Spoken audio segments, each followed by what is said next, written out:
कर्म कुवृतां ज्ञातारं विश्वतत्त्वानां वन्दे तद्गुणे लब्धे वन्दे तद्गुणे लब्धे वन्दे तद्गुणे लब्धे।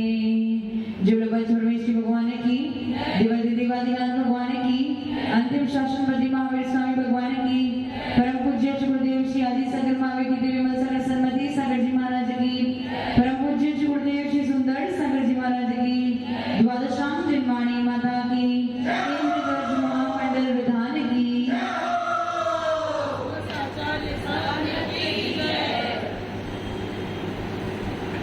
आज विधान में कौन कौन बैठा था सुबह? ध्यान से करिए अपने पूजा। आज मुख्य 3 पूजा करेंगे। मुख्य 3 कौन सी? एक सुदर्शन मेरु की पूजा, दूसरी गजदंत की पूजा और तीसरी जम्बू और शालमली वृक्ष की पूजा। इन पूजा को करके आपने टोटल 22 अकृत्रिम चैतन्यों को अर्घ्य चढ़ा लिया, उनकी पूजा आराधना आपने कर ली। अच्छा, आप लोग कहाँ पे रहते हो? आकाश द्रव्य मध्य लोक में तो रहते हो। इस आकाश द्रव्य के बीच में लोकाकाश है। लोकाकाश की विशेषता क्या है? जहाँ पे 6 द्रव्य पाए जाते हैं उसे लोकाकाश। कौन से 6 द्रव्य? अब वो पुरुष वर्ग उधर बैठे हैं, मुझे दिख ही नहीं रहे। ना आपको मैं दिख रही हूँ, ना मैं आपको देख पा रही हूँ। और आई कांटेक्ट नहीं होगा तो समझ में कुछ भी नहीं है। कुर्सी लेके आ जाओ। द्रव्य कितने होते हैं? 6। कौन से? जीव, पुद्गल, धर्म, अधर्म, आकाश और काल। ये द्रव्य कहाँ पाए जाते हैं? लोकाकाश में। लोकाकाश का आकार कैसा है? पुरुषाकार है। लोकाकाश का आकार कैसा है? जैसे कोई पुरुष अपने दोनों हाथ को कमर पे पकड़ के अपने पैरों को चौड़ा करके खड़ा हो, वैसा लोकाकाश का आकार है।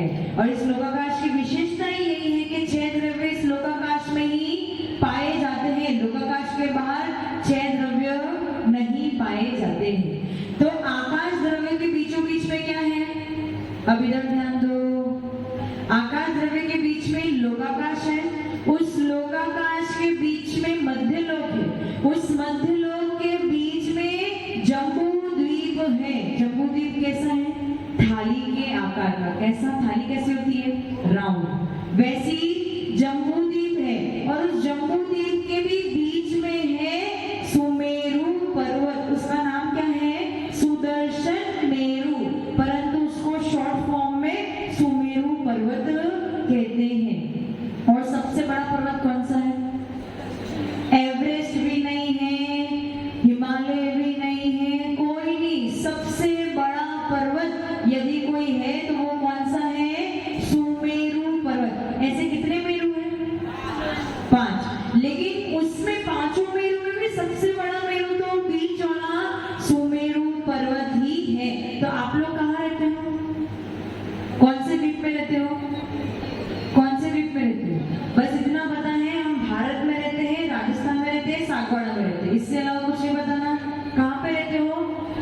जम्मू द्वीप के भरत क्षेत्र के आर्यखंड में, भारत देश में, राजस्थान प्रांत में, सागवाड़ा नगर में। तो कौन से द्वीप में रहते हो? जम्मू द्वीप। और इस जम्मू द्वीप की पहचान किससे है?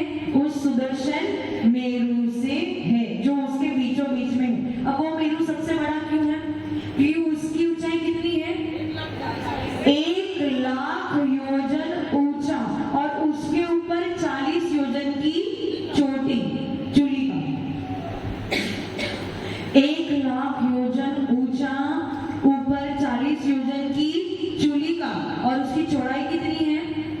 10,000 योजन चौड़ा। नीचे कितना? गोलाई कितनी है उसकी? 10,000 योजन का व्यास है।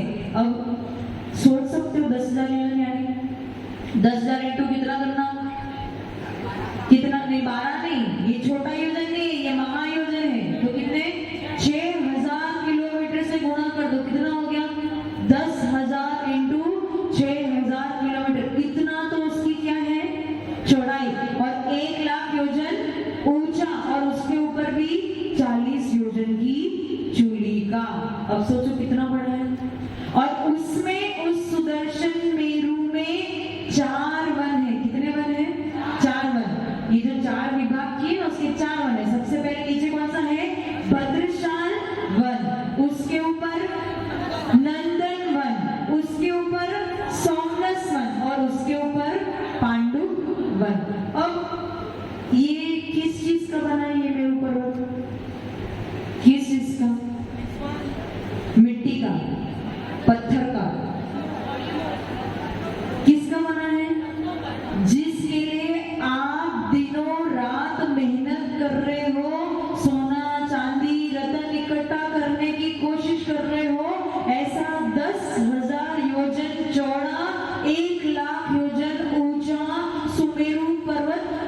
है, अकृत्रिम है, ये अकृत्रिम व्यवस्था है, ऐसा वैसा नहीं है। समझे?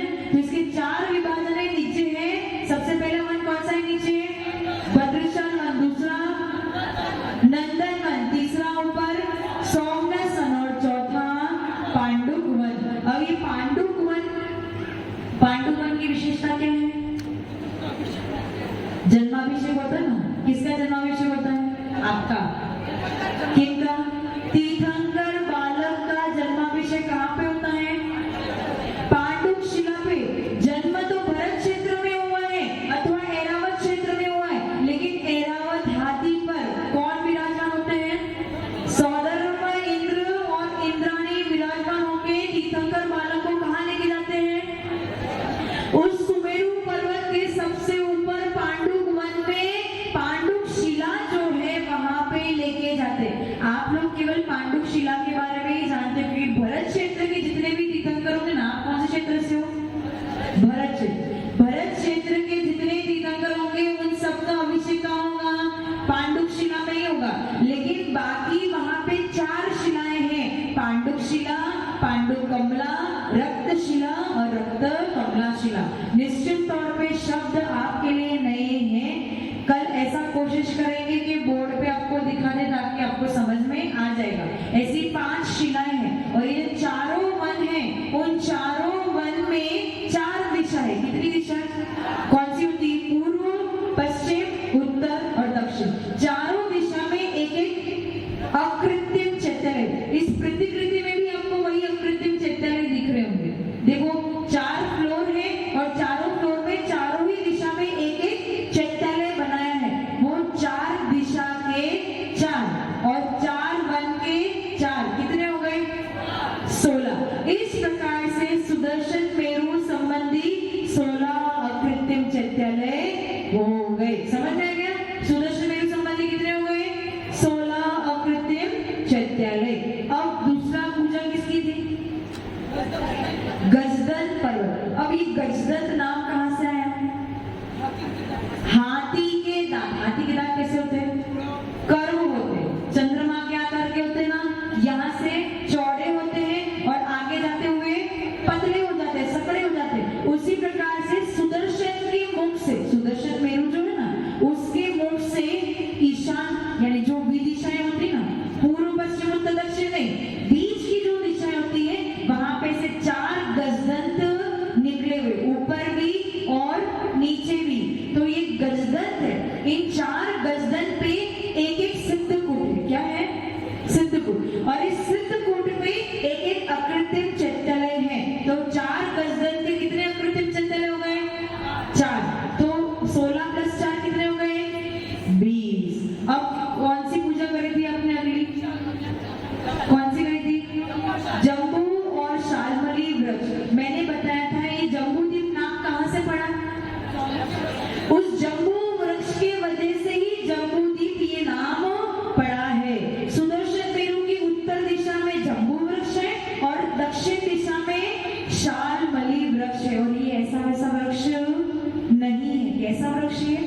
इस वृक्ष का जो नीचे का तल होता है ना, जैसे आप लोग यहाँ पे वट वृक्ष आदि लगाते तो नीचे वो बैठक सिस्टम बनाते ना, कितना छोटा सा बैठक है। यहाँ पे इस वृक्ष का तल 500 योजन चौड़ा है। कितना चौड़ा? 500 योजन चौड़ा। और ये वृक्ष की ऊंचाई है 8 योजन ऊंचा। कितना ऊंचा? 8 योजन ऊंचा। और 8 योजन ऊंचा के बाद उसका जो स्कंद का पार्ट होता है ना, क्या बोलते हैं उसको? तना। तना, स्कंद, जो नीचे का स्कंद होता है ना, लकड़ी का भाग, वो है 1 कोस चौड़ा। 1 कोस चौड़ा यानी 3 किलोमीटर चौड़ा। 3 किलोमीटर। 1 कोस यानी 3 किलोमीटर चौड़ा उस जम्बू वृक्ष और शालमली वृक्ष का स्कंद है। अब आप इमेजिन करो कितना लंबा चौड़ा वो वृक्ष। आपका सागवाड़ा कितने किलोमीटर में होगा? कितना होगा? वो भी नहीं पता। हाँ, 4-5, उसमें से 3 किलोमीटर ले लो। इतना चौड़ा तो केवल उसका स्कंद है। और उस स्कंद के ऊपर जो शाखाएं निकलती है ना, मेन 4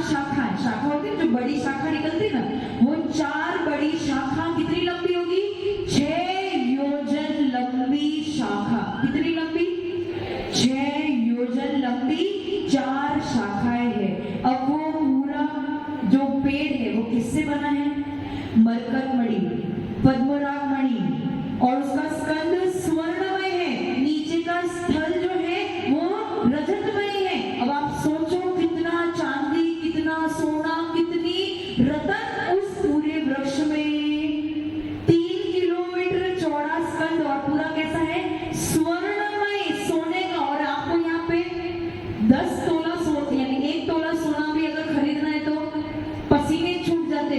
अब वो इतना चौड़े स्कंद में जितना स्वर्ण भरा है वो कैसा होगा, दिव्य, बिल्कुल रतनमय होगा। उसको देख के ही आपके भाव कैसे हो जाएंगे, कल्पना से परे है ना, परे है ना। यदि आपके सामने एक सोने की भगवान की मूर्ति रख दे तो अपने आप भावों में विशिष्टता रखते। तो जब इतना बड़ा भव्य आप वृक्ष देखोगे और उस वृक्ष के ऊपर विराजमान अकृत्रिम चैतन्य को देखोगे तो आपके भाव कैसे बनेंगे, सोच सकते हो, समझ से परे है। और उस वृक्ष पे जो शाखाएं हैं उसमें से एक शाखा पर अकृत्रिम चैतन्य यानी जम्बू वृक्ष संबंधी एक अकृत्रिम चैतन्य और शालमली वृक्ष संबंधी एक अकृत्रिम चैतन्य। और वो अकृत्रिम चैतन्य कितना बड़ा है, कितना बड़ा है, 3 किलोमीटर लंबा। कितना, 3 किलोमीटर लंबा और 1.5 किलोमीटर चौड़ा। 3 किलोमीटर लंबा, 1.5 किलोमीटर चौड़ा और 2.25 सवा दो किलोमीटर ऊंचा अकृत्रिम चैतन्य उस जम्बू और शालमली वृक्ष पे विराजमान है। आपको समझ में आ रहा है। और उस अकृत्रिम चैतन्य में कितनी प्रतिमाएं हैं, 108। कितनी ऊंची, 500 धनुष अर्थात 2000 हाथ ऊंची प्रतिमाएं हैं। और वो पेड़ केवल पेड़ नहीं है, उसके आगे परकोटे लगे। परकोटे यानी बाउंड्री।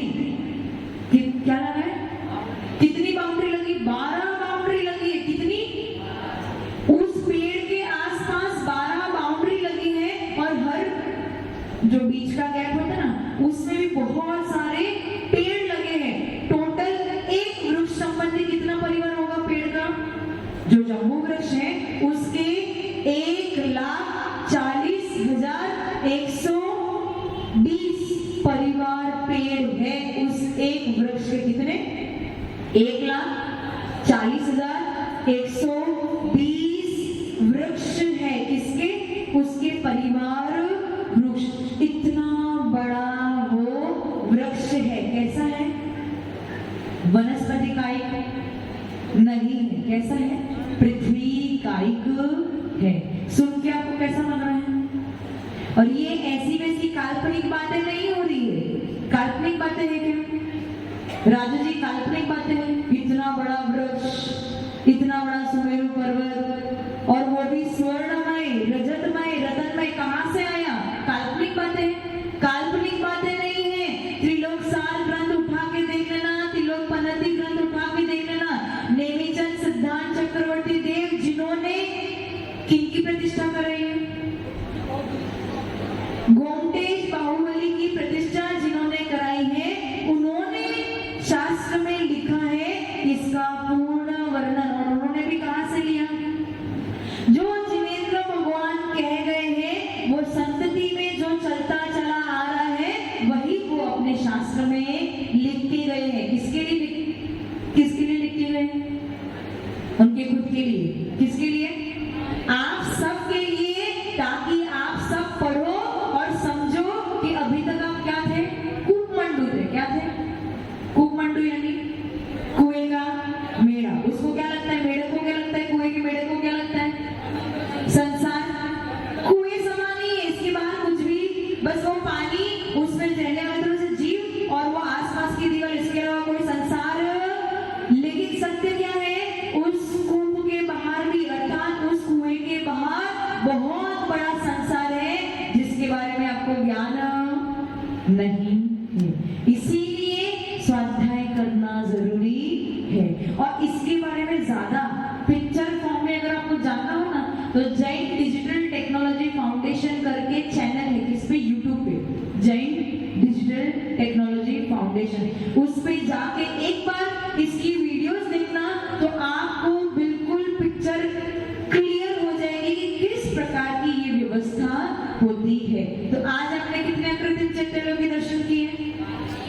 22 कैसे 22? 16 सुदर्शन मेरु के, 4 गजदन पर्वत के और 2 जम्बू वृक्ष और शालमली वृक्ष। लेडीजों को बहुत अच्छी तरीके से याद हो गया क्योंकि ये कॉन्सेंट्रेशन से सुन रहे थे, लेकिन जेंट्स पर कुछ याद हुआ नहीं हुआ? कितने अकृत्रिम चित्रकला के दर्शन किए हैं आपने? 22 16 आप नहीं बोलना, 16 ऐसा क्या? 16 4 कोने के, 4 वन के, कौन से वन के?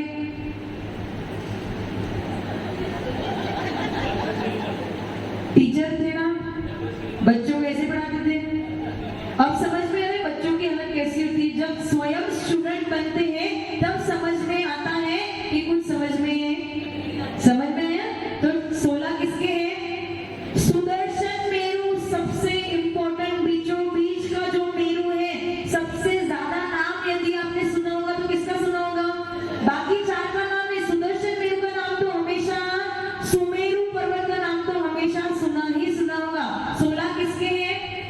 सुमेरु पर्वत के। 4 किसके हैं? गजदन, गजदन नाम याद रखो, हाथी के दांत के समान 4 गजदन पर्वत और 2 किसके? जम्बू वृक्ष और शालमली वृक्ष। इस प्रकार से 22 अकृत्रिम चित्रकला के आपने दर्शन कर लिए। ओम नमः